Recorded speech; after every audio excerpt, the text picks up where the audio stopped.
രാത്രി സമയത്ത് കിടന്നുറങ്ങിയിട്ട് സുബഹിയുടെ ഒരൽപ്പം മുമ്പ് എഴുന്നേറ്റ് തഹജ്ജുദ് നിർബന്ധമാക്കണം. അത് സുന്നത്തല്ലേ ഉള്ളൂ, പിന്നെ എങ്ങനെ നിർബന്ധാക്കല്? തഹജ്ജുദാകുന്ന സുന്നത്തിനെ നിർബന്ധപൂർവം നീ ഏറ്റെടുക്കണം. ദുഹാ നിസ്കരിക്കണം, വിത്ർ നിസ്കരിക്കണം, സുബ്ഹാനല്ലാഹ് എപ്പോഴും വുളൂ ശീലമാക്കാൻ ശ്രദ്ധിക്കണം. ഇങ്ങനെ സുന്നത്തുകൾ ജീവിതത്തിൽ നിലനിർത്താൻ വേണ്ടി പരിശ്രമിക്കണം. അത് അല്ലാഹുവിന്റെ റസൂലിനോട് നിന്റെ മനസ്സിലുള്ള മഹബ്ബത്തിന്റെ യാഥാർത്ഥ്യത്തെ വിളിച്ചറിയിക്കുന്നതാണ്.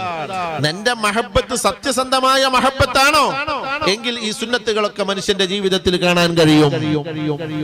ഇല്ല എങ്കിൽ ഹുബ്ബുർ റസൂൽ ഇങ്ങനെ ബോർഡ് കയ്യിലുണ്ടാവും, പക്ഷേ തലമറിച്ചിട്ടുണ്ടാവില്ല, സുന്നത്തൊന്നും ജീവിതത്തിൽ ഉണ്ടാവില്ല. അങ്ങനെയല്ല.